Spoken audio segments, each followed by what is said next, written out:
66 আয়াত কারিমা থেকে 114 সূরায় একটা সূরার নাম হলো সূরাতুন নিসা। সূরাতুন নিসার 4 থেকে 66 নম্বর আয়াত পর্যন্ত এই আয়াতের ভিতর আল্লাহর যেই নিদর্শন আমাদেরকে দিয়েছেন, রব্বুল আলামিন বলেন, ওয়ালাউ আন্নাহুম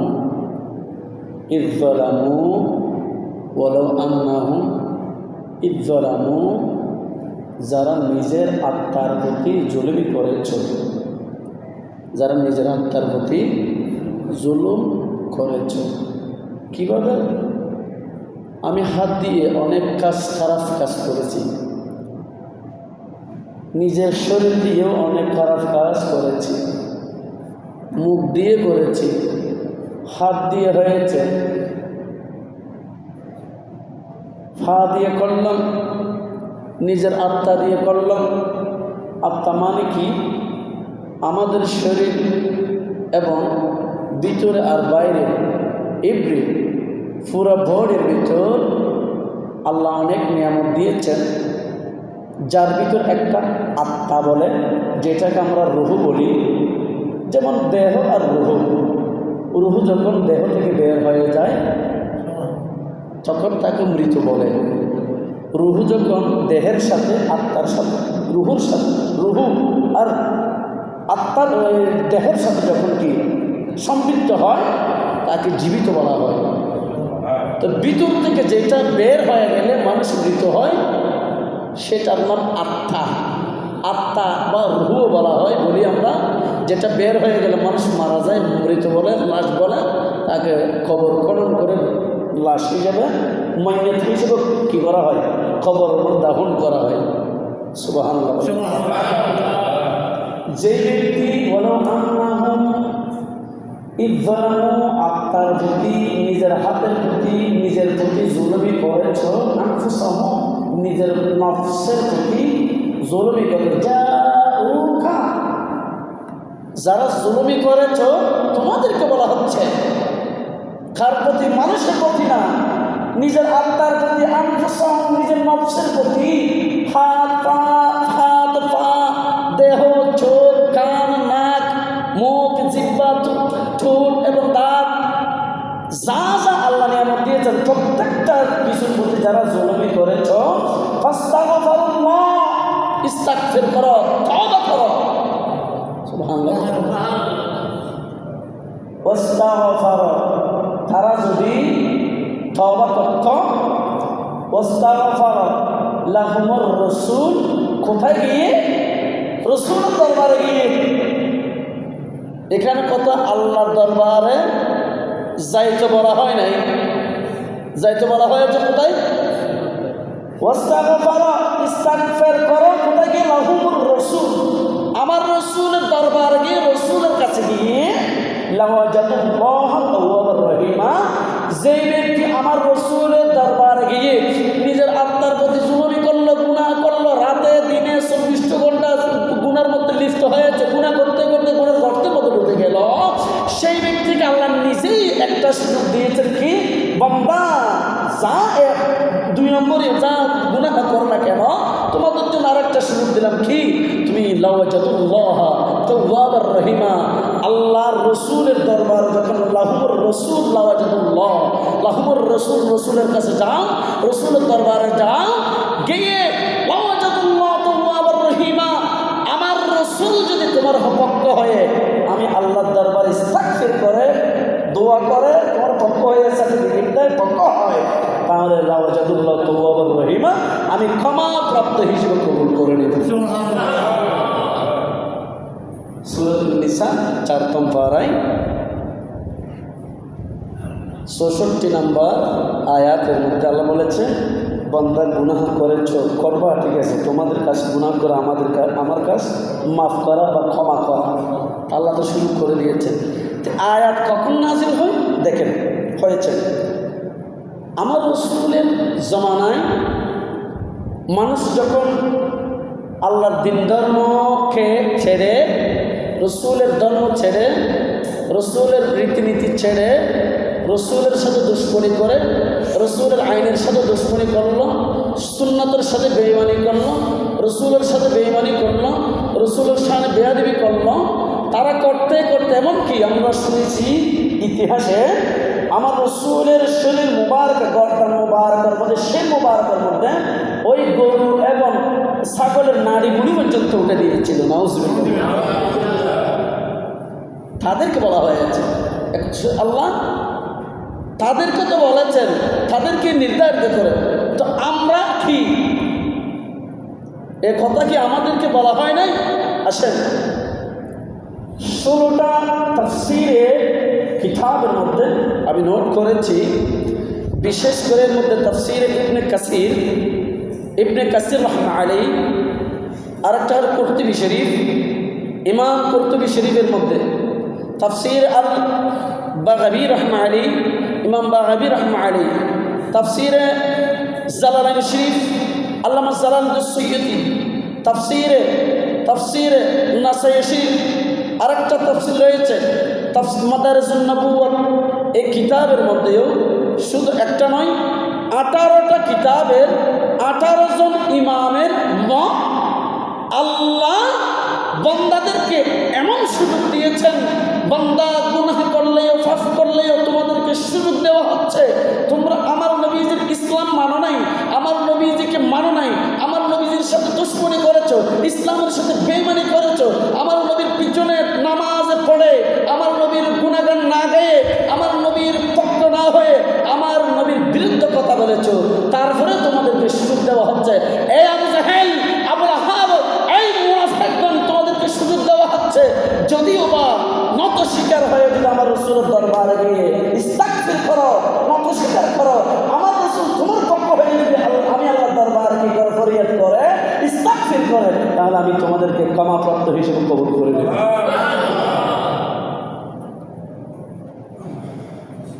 ক্ষমাপ্রাপ্ত হিসেবে কবুল। আবু লাহাব দুশ্মনী করতে করতে করতে করতে করতে জীবনটা চলে গেল, জাহান্নামের পানি খেয়েছে। আবু জাহেল রসুলের চাচা, এই আয়াত দিয়ে কথা বলতে গেলে রাত দিন 24 রাত চলে যাবে, অনেক বিষয় সেখানে ঢুকে রয়েছে। আবু জাহেল রসুলের চাচা, রসুলের সাথে ভালো কাজ করলো না খারাপ কাজ করলো? খারাপ কাজ। আবু লাহাবের স্ত্রী, যার নাম উম্মে জামিল, জমিল মানে কি সুন্দর, জমিল মানে কি সুন্দর, এরকম সুন্দর ছিল উম্মে জামিল, আবু লাহাবের স্ত্রী। সেই পুরো জিন্দাগানি আমার রসুলের বিপক্ষে কথা বলে বলে আমার রসুলকে মারার জন্য, কাটার জন্য, ওনাকে ফাঁসি দেওয়ার জন্য সবসময় রেডি থাকতো। না এভাবে তাবুতের যুদ্ধের ময়দানে আমার রসুল সাহাবীদেরকে নিয়ে যুদ্ধের ময়দানে চলে যাইতো, কিছু ব্যক্তি পিছনে তাকিয়ে যাইত, তখন তাদেরকে তাবুতের যুদ্ধ থেকে যখন আসে নবী পাক তাদের কাছ থেকে জিজ্ঞেস করে, এই সাহাবায়ে কেরাম তোমরা কেন যাও নাই আমার সাথে? তখন তারা বলল, ইয়া রাসূলুল্লাহ, আমার বাবার অসুখ, আমার মায়ের অসুখ, আমার জেডির অসুখ, আমার পূর্বপুরুষের অসুখ, আমার শারীরিক সমস্যা, পারিবারিক সমস্যা। আচ্ছা বলেন তো, যে রসুল যেই দিকে ডাকলো, যিনি যার পিছনে গেলে জান্নাত পাওয়া যাবে, যাকে পাইলে আল্লাহ পাওয়া যাবে, যার কাছে গেলে ইস্তাগফার হয়ে যাবে, যার কাছে গেলে তওবা হয়ে যাবে, যার কাছে গেলে সাহাবী বনা যাবে, যার কাছে গেলে কোনো কথা ছাড়া জান্নাত পাওয়া যাবে, তার কাছে গেলে ভালো হবে না বাহানা দিলে ভালো হবে? আমার রাসূলের সাথে গেলে ভালো হবে। এখন বাহানা দিয়েছে কি, আমার বাবার অসুখ, আমার চাচার অসুখ, আমার ছেলের অসুখ, আমার এই সমস্যা। এই যুদ্ধ কোন যুদ্ধ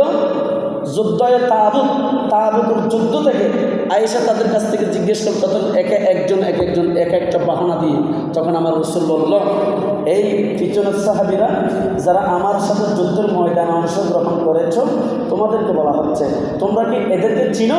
বলা, হ্যাঁ চিনি। কেউ বলে আমার চাচা, কেউ বলে আমার ভাই, কেউ বলে আমার প্রতিবেশী।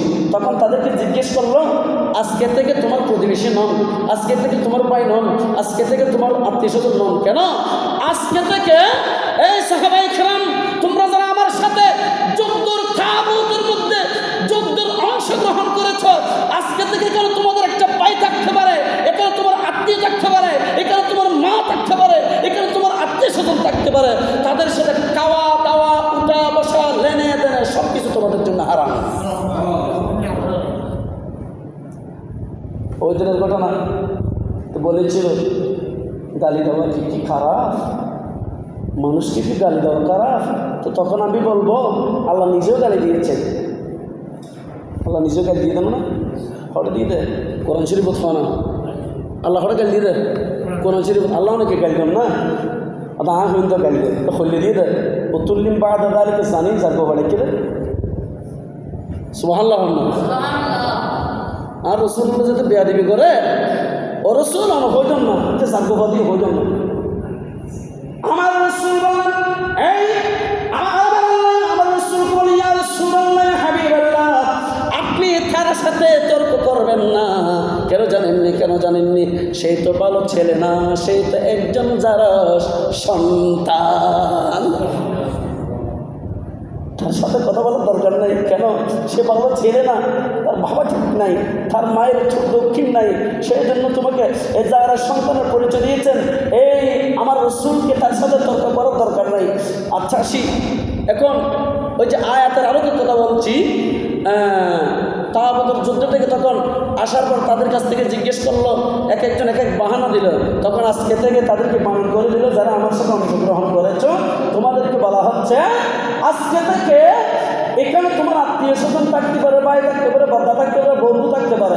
আজকে থেকে তাদের সাথে কথা বলা, তাদের সাথে হারান, তাদের সাথে কথা বলা, তাদের সাথে আলাদা করা, তাদের সাথে উড়াবড়ি করা, তাদের সাথে চা খাওয়া, ভাত খাওয়া, তাদের সাথে কথা বলা পর্যন্ত তোমরা সাহাবায়ে কেরাম যদি আমি রাসূলুল্লাহকে বিশ্বাস করো, কোরআন কারীমের আয়াতে বিশ্বাস করো, তাইলে আমার কথা অবশ্যই অবশ্যই সত্যি সত্যি কি করবা, পালন করবা। আজকে থেকে সব কিছু তোমাদের জন্য হারাম।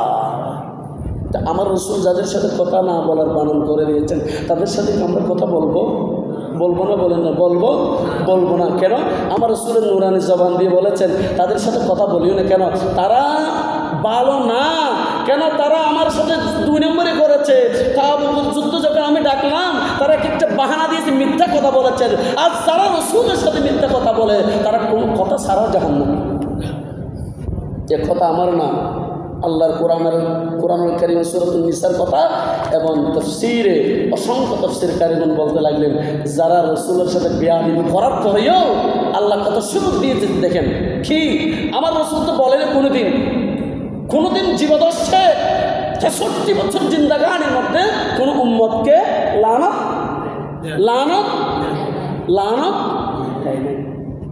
গালি, কাউকে খারাপ কথা বলে নাই। কিন্তু আল্লাহ বললেন, ইয়া রাসূলুল্লাহ, আপনি যে দয়াল নবী, নূর নবী, রহমতুল্লিল আলামিন নবী, এত মায়ের খাওয়ার পরেও, এত নির্যাতিত হওয়ার পরেও, এত কষ্ট হওয়ার পরেও কোনো মত কি আপনি কি চাইলে কি নূহ আলাইহিস সালামের মতো কি তাদেরকে কি ধ্বংস, তাদের অভিশাপ দিতে পারতেন না? আমার কাছে কি ফরিয়াদ করতে পারতেন না? আপনি যে তাইয়ের জমিনে আপনার কাছে মারল, আপনাকে রক্তাক্ত করলো, আপনাকে আহত করলো, আপনার শরীর মুবারক থেকে যে ব্লাড বের হয়েছে সেটা জমিনে পড়েছেন, জমিনে বললো আমি খুশি হয়ে গেছি, আমার রাসূলের ব্লাড মুবারক আমরা খাইতে পেরেছি, মাটি দন্য হয়ে গেছে।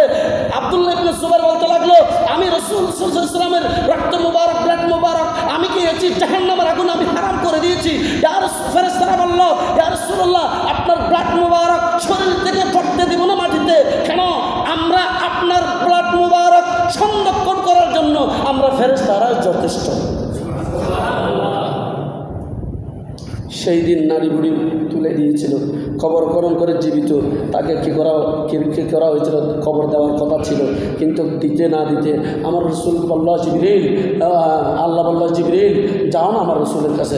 নূহ আলাইহিস সালামের মতন তারাই আমার রসুল যদি চাই এখন দুনিয়া শেষ করে দেব, আর দুনিয়ার দরকার নাই। যে রসুলের কারণে আমি দুনিয়া বানাইছি, যে রসুলের কারণে উম্মতি মুহাম্মদ বানাইছি, যে রসুলের কারণে মসজিদ মাদ্রাসা বানাইছি, যে রসুলের কারণে রসুলের বাগান বানাইছি, যে রসুলের কারণে সুন্নত রসুল বানাইছি, যে রসুলের কারণে আদমকে সৃষ্টি করলাম, যে রসুলের কারণে ইদ্রিসকে সৃষ্টি করলাম, যে রসুলের কারণে নূহকে সৃষ্টি করলাম, যে রসুলের কারণে 1,24,000 3,70,000 নবী রসুল বানাইলাম, ফুল কায়নাত সব কিছু আপনার নূর থেকে বানাইলাম। সেই রসুলের রসুলের কাছ থেকে আমি জান্নাত জাহান্নাম বানিয়েছি।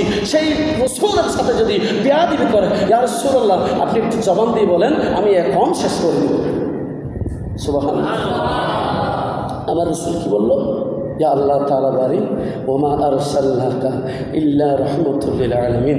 আপনি তো আমাকে নূহ আলাইহিস সালামকে রহমতুল লিল বলেন নাই, ইদ্রিসকে বলেন নাই, মূসা কালিমুল্লাহকে বলেন নাই, অন্য 1,24,000 3,70,000 যত নবী রাসূল এসেছেন তাদেরকে রহমতুল লিল আলামিন হিসেবে ঘোষণা দেন নাই।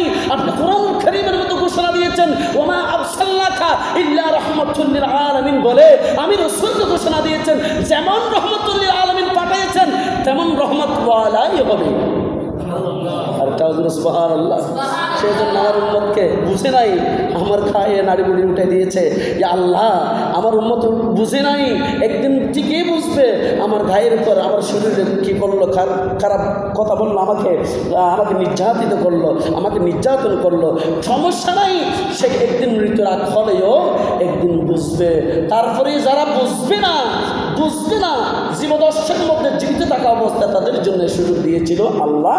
আমার রসুল আমার ওয়াফাতের আগে বলেছিল তাদেরকে, হেই গুনাহগার, আমার রসুলের সাথে বিয়া দিবি, আমার রসুলের সাথে শানে বিয়া দিবি, আমার রসুল কোরআনের সাথে বিয়া দিবি, আমার রসুলের হাদিসের সাথে বিয়া দিবি, আমার রসুল দিন ইসলামের সাথে বিয়া দিবি। যারা করেছ তোমাদের জন্য সুযোগ দেওয়া হচ্ছে কি, এই ওয়ালাউ আন্নাহুম ইযযালামু আনফুসাহুম জাউকা ফাস্তাগফিরুল্লাহ ওয়াস্তাগফার লাহুমুর রাসূল লাওয়াজাদুল্লাহ তাওয়াবার রহিমা। যাও আমার রসুলকে গিয়ে সান্ত্বনা দাও। যারা আমার রসুলের সাথে 2 নম্বরে করেছো, দুশ্মনী করেছো, আমার রসুলের দরবারে চলে যাও তাড়াতাড়ি, ওনার কাছে গিয়ে পায়ে ধরে পাড়ো, ওনার কাছে ওনার হাত মোবারক ধরে পাড়ো, ওনাকে একটু রাজি করো। উনি যদি আপনার উপর একটু সন্তুষ্ট হয়ে যায়, আমি আল্লাহ লাওয়াজাদুল্লাহ তাওয়াবার রহিমা, আমি আল্লাহ ক্ষমাপ্রাপ্ত হিসেবে কবুল করে নেব। তো তারা তো চলে গেল, তা আমরা কোত্থেকে আসলাম? এখন তো বললাম রাসূল সাল্লাল্লাহু আলাইহি ওয়াসাল্লাম ওফাতের আগের কথা, তো রাসূল সাল্লাল্লাহু আলাইহি ওয়াসাল্লাম ওফাতের পরের কথা কি? তো তারা তো শেষ হয়ে গেছে। আবু জাহেল তো চলে গেছে, আবু লাহাব তো চলে গেল, অতবা যা আছে মুনাফিকরা তারা তো চলে গেল, ইয়াজিদ তো চলে গেল, ইয়াজিদের যারা কি ছিল, আমার আলে পরিবারের আলে হুসাইনের সাথে যারা দুশ্মনীকে তারা চলে গেল। তো চলে যাওয়ার পরে বর্তমান সময়ে যারা আমার আল্লাহ বলেছেন, আমার রসুলের মাধ্যমে বলেছেন, আমার আল্লাহ বলেছেন যেখানে হাসর কিয়ামতের মাঠে নামাজের হিসাবের কথা বলা হয়েছে, সেই নামাজ পড়ে না। তো এরা কোত্থেকে আসলো? আমার রসুলের সাথে 2 নম্বরে করলো। যেমন বলতে লাগলে এখন ফেসবুকের মধ্যে স্ট্যাটাস করলে পাওয়া যায়, যারা ঈদ মিলাদুন নবী দোষারোপ হাসিনা ঈদ মিলাদুন নবী জায়েজ দিয়েছে, সেই দিন অমুক সমুক কী যেন ইয়ার মধ্যে ফেসবুকের মধ্যে বলতে এসে নাকি সেই দিন ছুটি অমুক সমুক এগুলো দিয়েছেন ঈদ মিলাদুন নবী। কেন দিতে হবে? ঈদ মিলাদুন নবী তুমি না করলে সমস্যা কি? তোমার বাবা দাদা শুদ্ধ গোষ্ঠী না করুক না, আল্লাহ বলুন তুমি না করলে কিছু আসা যায় না। তো ওই আখির জামানার উম্মতরা তোমরা না করলে আমার কোনো সমস্যা নাই। যুগ ধরে ঈদ মিলাদুন নবী আমি নিজে করেছি, আমার রাসূলকে করাইছি এবং সাহাবায়ে কেরামদের মাধ্যমে করাইছি। পৃথিবীতে কুল খায়রাতে কেউ যদি আমার রাসূলের আগমনকে খুশি না হয়, আমি আল্লাহ খুশি হয়ে গেলাম। তাইলে যারা এখন পর্যন্ত আমার রসুলের সাথে লেগে আছে, শাহানার সাথে লেগে আছে, শাহানা কটূক্তি করতে লাগলো, যারা আমার রসুলের সাথে বেয়াদবি, আমার রসুলের শান বললে তাদের মাথা খারাপ হয়ে যায়, আমার রসুলের শান একটু দাঁড়াইলে মাথা খারাপ হয়ে যায়। আমি কোরআন হাদিসের কথা বলছি, আমি একটা লফজ বাহির কোনো কথা বলছি না। ওয়ালাউ আন্নাহুম ইযযালামু আনফুসাহুম জাউকা ফাস্তাগফিরুল্লাহ, এই আয়াতের মধ্যে বলেছেন গুনাহ করলে পাপ করলেও এর আগের কথা রসুলের জীবদর্শের কথা, রসুলের ওফাতের পর আমরা কেন আসলাম? যে কাজ আবু জাহেল করেছে সেই কাজ আমরা 2026 সেকশনে আমরা পাচ্ছি। যে কাজ আবু লাহাব করলো সেই কাজ আমাদের কাছে চলে আসছে। যে কাজ আবু লাহাবের স্ত্রী উম্মু জামিল করেছিল সেই কাজ আজকে 2026 সালে চলে আসছে। যে কাজ তখন মুনাফিকরা করেছিল তখন আমাদের এই কাজ চলে যাচ্ছে। যারা সেই সময়ে যারা আমার রাসূলের সাহাবা ইকরামদেরকে মারধর করেছে, নির্যাতিত করেছে, এখন ভাই ভাই মারামারি, কাড়াকাড়ি, টাকা সম্ভব কত কিছু নয়, আমাদের যে একটা অবস্থা হয়ে গেছে। যেই যুগের কথা আল্লাহ এত কিছু করার পরে সুযোগ দিয়েছিল, তো তারপরে তওবা করার জন্য বলেছেন। আমরা এত কিছু করার পরেও আমরা ওই জাহেলিয়া যুগের শাখার অন্তর্ভুক্ত হয়ে গেছি। জাহেলিয়া যুগের যে রীতিনীতি ছিল সেই আমরা 2026 সালে নিয়ে আসছি। তারপরে তো আল্লাহ বলেছেন ওয়ালাউ আন্নাহুম ইযলামু আনফুসাহুম জাউকা ফাস্তাগফিরুল্লাহ ওয়াস্তাগফার লাহুমুর রাসূল লাওয়াজাতুল্লাহ তাওয়াবার রহিম। আল্লাহ বলেছেন বান্দা গুনাহ করেছো, পাপ করেছো, কি সে সমুদ্রে আছে, মৃত্যু রাগ করা হলেও রাসূলের কাছে একটু যাও না, রাসূলের কাছে একটু ক্ষমা করো না, রাসূলের কাছে একটু, রাসূলকে একটু সন্তুষ্ট করো না, রাসূলকে একটু রাজি করো না। রাসূলকে যদি সন্তুষ্ট করে ফেলেছো বা রাজি করে নিয়েছো, আমার আল্লাহ বলেন লাওয়াজাতুল্লাহ তাওয়াবার রহিম। আমার রাসূল যদি তোমার পক্ষ হয়ে যদি কি করে, আমার কাছে ফরিয়াদ করে, ইস্তাগফার করে, আমি আল্লাহ লাওয়াজাতুল্লাহ তাওয়াবার রহিম ক্ষমাপ্রাপ্ত হিসেবে কবুল করে নিব। আবু জাহেল তো নামাজ পড়তো না, আমার রাসূলের আইন মানত না, আবু লাহাব আইন মানত না, আবু লাহাব স্ত্রী মানত না। এভাবে যেভাবে যারা ইসলাম ধর্ম মানে নাই, আমার রাসূলের রীতিনীতি মানে নাই, তারা জাহান্নামের পানি খেয়েছে। তো আমরা তো রাসূলের উম্মত, আপনি তো রাসূলের উম্মত, আমিও তো রাসূলের উম্মত, আমরা তো সবাই রাসূলের উম্মত। তো রাসূলের উম্মত হয়ে রাসূলের রীতিনীতি সুন্নাহ যদি না মানি আমরা, তাইলে আমরা সুন্নাহ না মানলে এখন কি কোরআনুল কারীম আর আল্লাহর নির্দেশনা পালন করলাম না? পালন করলাম না, পালন করি নাই। কেন করি নাই? পুরো দিন হিসাব করে দেখেন, নামাজ না পড়লে, নামাজ পড়লে কতটুকু ক্ষতি, নামাজ না পড়লে সওয়াব না গুনাহ, নামাজ না পড়লে সওয়াব না গুনাহ, গুনাহ, শুধু গুনাহ তো না। হাদিস শরীফের লেগে দেয় 1 ওয়াক্ত 2 ওয়াক্ত 3 ওয়াক্ত নামাজ যদি নফরত হয় ইচ্ছাকৃতভাবে ইমান গাইয়ে আবার কলমা ফরা করিব, তে কি হয়ে দিয়ে আর কেউ হতে এ শুক্রবার তো শুক্রবার পর্যন্ত নামাজ না পড়লে, নামাজ না পড়লি তুই তো আবার মুসলমান না পড়বি, এই বেমনে গিয়ে বলো অসংখ্য হাদিস। তাই আবার চিন্তা করিস আর কে রসুলের ধর্ম আসি না রসুলের ধর্মের বাইরে অনাক্কার হন না, আর রসুলের আইন অনুযায়ী তো আর বাইরে। এতই আমার রসুলের আকীদার যদি বাইর হয়, আল্লাহ রাখতে পারবো, রোজা রাখতে পারবো, সিজদা দিতে পারবো, নামাজ পড়তে পড়তে কালো হয়ে যাবে কপাল, কোনো লাভ হবে না, বলে কোনো লাভ হবে না। সেই জন্য প্রত্যেকটা কিছুর মধ্যে আমার আল্লাহ ও রসুলকে কী করতে হবে?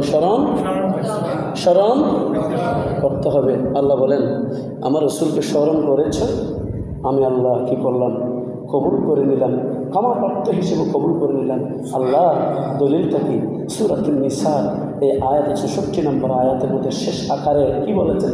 লাওয়াজাদুল্লাহ তাওয়াবার রহিমা। বাবারে, তাওয়াবার রহিমা বলেছেন, আল্লাহ ক্ষমাপ্রাপ্ত হিসেবে কবুল করবে, সেটা আমাদেরকে ওয়াদা দিয়েছেন। তো যদি আল্লাহর কাছে আল্লাহ যদি আমাদেরকে সুযোগ দেয়, তা আমরা কেন করবো না? আমরা কেন তওবা করবো না? আমরা কেন নামাজটুকু আদায় করবো না? আমরা কেন ইবাদত বন্দি করবো না? আমরা সব সময় তো পুরো দিন 12টা ঘন্টায়, রাত আর দিনে 24 ঘন্টা হয়, 24 ঘন্টায় আপনি একটু আপনার জীবনের ইতিহাস একটু জাস্টিফাই করে দেখেন তো, আপনি কি করেছেন? রসুলের উম্মত হয়ে যাকে রসুলের উম্মত বললে, রসুলের উম্মত বনতে যদি ইচ্ছা করে নামাজ পড়তে হবে, রসুলের উম্মত বনতে গেলে দাঁড়িয়ে রাখতে হবে, রসুলের উম্মত বলতে গেলে কিন্তু সুন্দর কথা বলতে হবে, রসুলের উম্মত বলতে গেলে সুন্নাহ অনুযায়ী চলতে হবে, রসুলের উম্মত যদি বনতে গেলে দুনিয়ার দাঁড়িয়ে যত রূপ লালসা আছে সব থেকে কিতাব দূরে থাকতে হবে।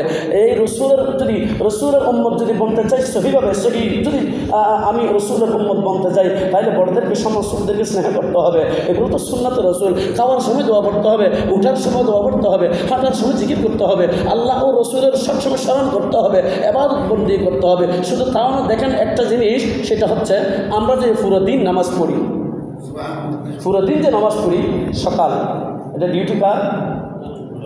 ডিউটি কার? কতক্ষণ না ডিউটি কার? আল্লাহ। না পড়লে মারিব, না পড়লে না পড়লে কথা না পড়লে মারিব, যখন না পড়লে মারিব, আসর না পড়লে মারিব, মাগরিব না পড়লে মারিব, এশার না পড়লে মারিব। রাতে এখনো নামাজ দিয়ে না? রাতে এখনো নামাজ দিয়ে না? জামাতের রাতে এখনো নামাজ দিয়ে না? তাহাজ্জুদের নামাজ ইনকি ফরজ আইন না, হতা কি করে বুঝুন আগে, জায়েজ তো ঠিক আছে, লাইনে তাই আগে। আল্লাহ ফরজ আমাদের উপর করেছেন, সেই আইনটুকু দিনে দিয়েছেন, রাত্রে দেয় নাই। কিন্তু ওলি ক্ষমাপ্রাপ্ত হওয়ার জন্য, ওলি হওয়ার জন্য, নবী রসুলের শান পাওয়ার জন্য, আল্লাহর কাছে মুমিন ইমানদার বনার জন্য সব নামাজ রাত্রে। সুবহানাল্লাহ। দিনের নামাজ পড়ি ওলি বানানোর জন্য বুঝতে চাই তো আল্লাহ আমার ডিউটি না দিনকে দিবেন, একটা রাখতে তুমি না ডিউটি দিতে পারেন না, হতো না বরাত দিয়ে বললে আর রসুল সুবহানাল্লাহ হন না, বরাত দিন আর রসুলের হন না, কেয়ামুল্লাহ হন ফজিল্লি, তাহাজ্জুদ ফজিল্লি হন না, রসুল হন না। ইনকে ফরজ নন, ফরজ আইন নন, ইয়েন শূন্যতে এক সময় আবার ফরজ আছিল, ফরজ যাতে ফাঁসক ফরজ কি কই এখন ইনা রহিত করে দিয়ে কি করছি ইন ফরজ ইন নফল হন না। যেদিন তো ফরজ করিলে আল্লাহর আইন মানানো হচ্ছে, ফরজ আদায় করলে আল্লাহর আইন মানানো হচ্ছে, কিন্তু রাত্রের কিয়ামুল লাইল তাহাজ্জুদ নামাজ পড়লে আল্লাহর মুমিন বান্দা বানা হচ্ছে। যুক্তি না থাকলে, কোরআন হাদিসের যুক্তি না থাকলে আমাকে বলবেন। তাইলে আল্লাহ তো বলে না যে তুমি আমাকে নিয়ে পড়ে থাকো, ওই 12 ঘন্টার মধ্যে কোনো সময় তোমার জন্য পুরো রাত চাইলে ইবাদত করতে পারবা, কিন্তু আল্লাহ বলেছেন পুরো দিন আমার ডিউটি, ফজর, জোহর, আসর, মাগরিব, এশা পুরো দিন মিলে কোনো না কোনোভাবে এক ওয়াক্তের মধ্যে 10 মিনিট নাহলে 15 মিনিট আমাকে আমার কাছে ব্যয় করো। এরপরে তোমরা কি করো? ওয়ামা মিন দাব্বাতিন ফিল আরদি ইল্লা আলাল্লাহু রিজকুহা ওয়া ইয়ালামু মুস্তাকাররাহা। আল্লাহ কোরআনুল কারীমের 12 ফারার সূচনাতে শুরু করে দিয়েছেন। আল্লাহ আয় বান্দারা, তোমরা আমার কিছুক্ষণ সময় দেওয়ার পরে তোমরা কিসে চলে যাও? রিজিক সন্ধানের জন্য ছড়িয়ে পড়ো। সুবহানাল্লাহ। রাত্রে তাই কথা বলা হয়নি, কেন বলা হয়নি? এই জন্য সেই বরাদ্দ সময় আল্লাহ রসুলের জন্য রেখেছেন, রসুলের উম্মতদের জন্য রেখেছেন। ওয়ালাউ আন্নাহুম ইয যালামু আনফুসাহুম জাউকা ফাস্তাগফিরুল্লাহ ওয়াস্তাগফারা লাহুমুর রাসূলা। গভীর রাত্রে যখন মানুষ উঠে, গভীর রাত্রে, দিনে তো নামাজ পড়লে আমার বাবা দেখে, দিনে নামাজ পড়লে তো আমার দাদাই দেখতেছে, দিনে নামাজ পড়লে ইবাদত করলে সবাই দেখতেছে। হয়তো কেউ কেউ বলবে এই নামাজি ফরদ দিয়ে আইন আর দেখা বললে আর পাই রে দাদার দেখা বললে ফরদ দিয়ে এলে হইতে পারে। তবে আসার নামাজের পর তো পুরো রাত বে একদম সেটটাই ঘুম গিয়ে গই আল্লাহুম্মা বিসমিকা আমুতু ওয়া আহইয়া হইয়ে রে ঘুম গিয়ে গই। হদায় সমস্ত দুনিয়াদার কেন দেখিল কুল কায়নাতের ফেরেশতা রহমতের ফেরেশতা তোমার ভাড়া দেয়, তোমার দেখে সিনের এন কি আয় আল্লাহ তুমি যাতে বান্দা আর রসুলের হাম গরিবল্লাহ যাতে কি হয়ে যাও গই, মগ্ন হয়ে যাও গই, নিয়োজিত হয়ে যাও গই, এন সময় তাই তোমার সাইতে গিরি। আমার ডিউটি পালন করো। আউয়ালু মা ইউহাসাবু বিহিল আবদু ইয়াউমাল কিয়ামাতিস সালাহ। আমার রাসূল বললেন হাসরের কিয়ামতের মাঠে যেই নামাজের যে সূচনা, বিচারের সূচনা শুরু হবে নামাজ দিয়ে, সেই নামাজ কোন নামাজ? দিনের নামাজের কথা, ফজরের কথা বলা হয়েছে, সুন্নতের কথা বলা হয় নাই। কিন্তু ওই জোহরের ফরজের কথা বলা হয়েছে, সুন্নতের কথা বলা হয় নাই। আসরের ফরজের কথা বলা হয়েছে, সুন্নতের কথা বলা হয় নাই।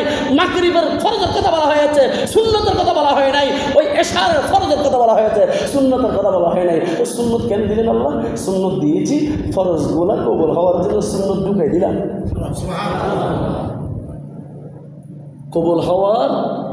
কবুল হওয়ার একটা রাস্তা কি? সুন্নতে রসুল বলেন। আল্লাহ আমার রসুলকে, আমি আল্লাহর এতায়াত করার আগে আমি রসুলের তাজিম ঢুকাইয়া দিলাম। কি করে? যখন মানুষ সুন্নত পড়বে তখন আমার রসুলকে স্মরণ হবে।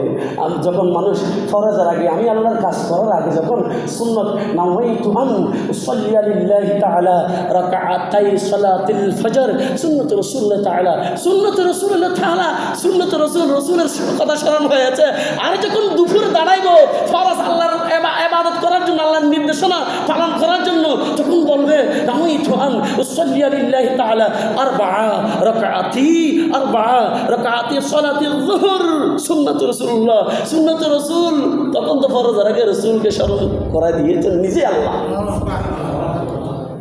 সুন্নতের মুআক্কাদা, জোহরের সুন্নতের মুআক্কাদা যদি না পড়লে, এমনকি ইমাম সাহেব পর্যন্ত তাফসীর কিতাবের মধ্যে ফকর কিতাবের মধ্যে আসছে, সুন্নাত যদি কোনো ইমাম সাহেব যে সুন্নতে মুআক্কাদা বলা হয়েছে, যেমন ফজর, যেমন জোহর, এভাবে সুন্নত মুআক্কাদা বলা হয়। কোনো ইমাম যদি সুন্নত মুআক্কাদা যদি আদায় করে নাই, আদায় না করে ফরজ নামাজ আদায় করার জন্য উঠল, তার নামাজ মাকরুহ হয়ে যাবে। তার মানে সুন্নত মুআক্কাদা ইমাম থেকে শর্ত। আর কেউ বলেছেন যদি অফার অবস্থায় আমার কোন সময়ের কারণে, উজু করার কারণে বা কোনো একটা ভালো কাছ থেকে আসলাম, মসজিদে আসতে একটু দেরি হয়ে গেছে, মুসল্লি বসে গেছে, মুসল্লির শব্দ একই না, তো কিছু মুসল্লিতে আবার হু হা করতে শুরু করে দেয়, একটু ধৈর্য ধরে না, 5 মিনিট 3 মিনিট ধৈর্য ধরে না, তখন ইমাম পর্যন্ত বলে যায়। তো সেই সময় যখন ফসাদের একটা রাস্তা আবিষ্কার হয়ে যায়, ফসাদ থেকে বাঁচানোর জন্য ওই সময়কে গুরুত্ব দিয়ে কী করতে হয়, সুন্নত বাদ দিয়ে নামাজ পড়া যাবে।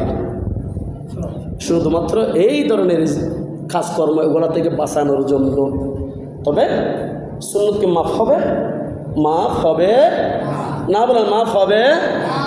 সুন্নত মুআক্কাদা পড়তেই হবে। তাইলে আজকের আয়াতের আলোকে সময় বেশি হয়ে যাচ্ছে, আমি ফোনও ছেড়ে দেব, কারণ সবাই অনেক দূর দূরান্ত থেকে এসেছেন, অনেক কাজ আছে। তাইলে আজকের আয়াতের অর্থ কি? আমরা রাত্রে কি চুরি করেছি এমনকি আমার বাবাও জানে না, আমার দাদাও জানে না। রাত্রে, দিনে, আলোতে, অন্ধকারে যে গুনাহ করেছি, 2 কাঁধের 2 ফেরেশতা ছাড়া আর আল্লাহ, 2 কাঁধের 2 ফেরেশতা ছাড়া, আল্লাহ ছাড়া আর ফেরেশতারা যাদেরকে দেখার সমর্থ শক্তি দিয়েছেন তারা ছাড়া আর পৃথিবীতে আমার আত্মীয় স্বজন কেউ জানে। এমন ভাব আমরা নিই যে ভাব মনে হয় সেই ফেরেশতা এখনই আসছেন, কিন্তু দেখা যায় যে এমন যে বেশি একটু ভাব নেয় সে কিন্তু ভিতরে অনেক খারাপ কাজ করে দেবে। ওই ধরনের হাজার মানুষ আছে। তো তাদের জন্য বলা হয়েছে গুনাহ করেছো দিনে আর রাত্রে, তুমি কি আমার রসুলের কথাকে একটু শোনো নাই? আমার রসুলের কাছে গিয়ে যাও না। আল্লাহ আমরা কি রসুলের কাছে গিয়ে তো মক্কাতে যাইতে হবে, মদিনা শরীফে যাইতে হবে, বলে তোমার থেকে যাইতে হবে না তো। আল্লাহর হানে কাবার শাখা অন্তর্ভুক্ত মসজিদে গিয়ে রসুলকে একটু স্মরণ করেন, ইয়া রসুল আল্লাহ আপনি একটু চাইলে আমাকে মাফ করাতে পারবেন। ইয়া রসুল আল্লাহ আপনার ভালোবাসা আমার অন্তর ধারণ করি। আল্লাহ ইয়া রসুল আল্লাহ আপনার ভালোবাসা, আল্লাহ আপনার যেই ইসলাম আপনাকে দিয়েছেন সেই ইসলামের উপর আমি অটল রয়েছি, সুন্নাত রসুল পালন করি। ইয়া রাসূলুল্লাহ জান প্রাণ দিয়ে আপনাকে ভালোবাসি। ইয়া রাসূলুল্লাহ তখন যখন প্রাণ দিয়ে ভালোবাসবেন তখন আমার রসুল দেখবে না? দেখবে। আল্লাহ দেখবে না? দেখবে। তখন আল্লাহ যখন বান্দার উপর সন্তুষ্ট হয়ে যাবে, লাওয়াজাদুল্লাহ তাওয়াবুর রহিমা। সুবহানাল্লাহ। আল্লাহ আমাদের প্রত্যেককে বুঝার আমল করার তৌফিক দান করুন। সামনে এ মাস সফর মাস না, সফর মাসের শেষ বুধবারে গোসল আছে, এবার তারা বেগুন হইতে ঋণ এ সম্পর্কে আলোচনা সামনে জুমার গরিবেলা সুযোগ দেওয়া তো গরকুম করা ফুলকুম দরকার আছে। আমি হইকুম মাসালা হইবলে বলি অন্ডারে আসলে বেশি দরকার দি জুমাবার এরা প্রথম নাম্বার আগে দলিল দি মুসনাদ আহমদ ইবনে বিন হাম্বল খণ্ড নম্বর 1 পৃষ্ঠা নম্বর 794 হাদিস নম্বর 2033 নম্বর হাদিস। আমি মিশা কথা হই না হলো এই হাদিস আমরা যে কোনো জায়গা পাইবেন ওই কিতাব জীব হই ইমাম হাম্বল এবার জাম করিব। তাহলে কি লিখে দেন, জুমার নামাজের জন্য যারা আসছে, আমরা তো অনেক আসছি, আর তো বহু জুমার নামাজ পড়তে শিখে না, কিছু মানুষ স্বভাব পাইত না, কিছু মানুষ স্বভাব কি হইতো না পাইত ন। কি হন্য হতে যে ব্যক্তি ওই ব্যক্তি মসজিদে জুমার নামাজ পড়ার জন্য আসবে, সওয়াব পাবে না, গুনার ঘাটটি মাথায় নিয়ে ঘরে যাবে। এরা কারা? যারা ইমামের খুতবা শুনবে না। জুমার নামাজের খুতবা আসেন এখানে। জুমার নামাজের খুতবা দেওয়াটা সুন্নাত মুআক্কাদা। শোনাটা এক জায়গায় লিখেছেন ওয়াজিব আর এক জায়গায় ফরজ। আমি ভেঙে দিচ্ছি। যারা খুতবা আওয়াজ শুনতেছে, আলহামদুলিল্লাহ হামদান কাসীরান শুনতেছে, তাদের জন্য ফরজ বলেন না, তাদের জন্য কি? আর যারা খুতবা শুনবে না, বাহিরে অনেক দূরে, মসজিদ বড়, আওয়াজ শুনতেছে না, তার নীরবতা পালন করা, কোনো কথা ছাড়া শ্রবণ করাটা সুবহানাল্লাহ। তাহলে আর খুতবা বসিয়ে আমরা ফিসুদ দিয়ে দিতে অবস্থান কেন আমল করিবেন। আর কিছু হইতাম না। আইন এরপরে আর জিবি গুরুত্বপূর্ণ মশালা, এতগুলোই মশালা, কিন্তু এর মধ্যে দু হইতে শুধু যেহেতু সমাজের বই। জুমার নামাজ আল্লাহ দ্বিতীয় আজান হয় কিনা? হয় না? আয় এবং নতুন হতা হল মনে করিবেন, আর কিতাবের নামও হল, এটা ওলামা ইকরাম ওয়াক্কাল আছে। ফতোয়ায়ে রাজাবিয়া, ফতোয়ায়ে রাজাবিয়া তাইলে কি লিখে? খণ্ড নম্বর 3, খণ্ড নম্বর কত? পৃষ্ঠা নম্বর 759 নম্বর পৃষ্ঠায় উক্ত হতা লিখে হতে কি? জুমার দ্বিতীয় আজানের সময় হুজুর সাল্লাল্লাহু আলাইহি ওয়াসাল্লাম এর বরকতময় নাম উচ্চারণকালে বৃদ্ধা আঙ্গুল চুম্বন করব না। বৃদ্ধাঙ্গুল আর মনে করি না, সাধারণত মোহাম্মদ রাসূলুল্লাহ যেটা আজান দিল বললি সমাধি নগরিবা কেলে ই বললি মনে চুপি চুপি চুপি চুপি দুরূদ শরীফ বা অনেক কিছু পড়ার নাম আফজল।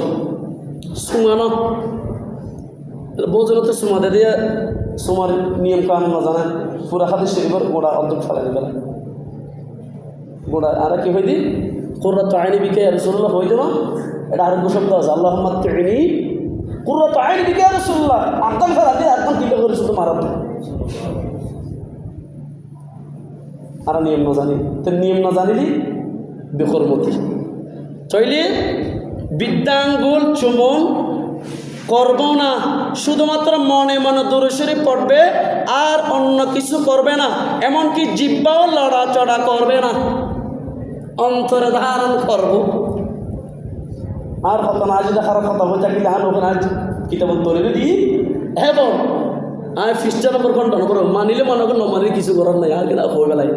আর নাম্বার কি ওই ব্যক্তি মসজিদের জুমার নামাজ পড়তে আইব, কিন্তু জুমার নামাজ পড়িয়ে গুনার গাঠি মাথালে যাবে। এবার অন্য জিবে জের দিয়ে আইরে এনে ফাড়িছি দিয়ে সামনে হাতের তাই বইব, ই বেড়ে নামাজ পড়তে আইবে তো গুনার গাঠি মাথালে ঘরে যাবে। তাহলে 3 মশালা খেয়াল করিবেন। আর খুতবার আজানের জবাব নদিবেন, ফতোয়া হতে খুতবার আজানের জবাব নদিবেন, কিন্তু ওয়াক্তে নামাজের জবাব দিতে হবে, শ্রবণ করতে হবে। কেন?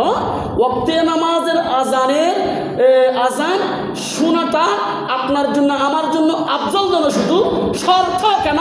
সেই সময় কোরআন তেলাওয়াত করা মানা, ইবাদত করা মানা, নামাজ পড়া থাকলে সেইখান থেকে নামাজ পর্যন্ত পড়া যাবে না, কারণ সেটা ওয়াক্তে নামাজের আজান।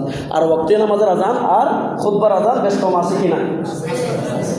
আজকে 3টা মশলা বললাম, এগুলো আমরা যদি ধারণ করতে পারি অন্তত সুন্নাতে রসুলের 3টা আমল হবে। আল্লাহ আমাদের প্রত্যেকে বোঝার তৌফিক দান করুন, আমিন বলেন। কেউ যদি দলিল লাগে মন গাড়া এখানে হুড়ু করবেন না, আমার সাথে যোগাযোগ করবেন, আমি সুন্দর করে লিখিতে দিব।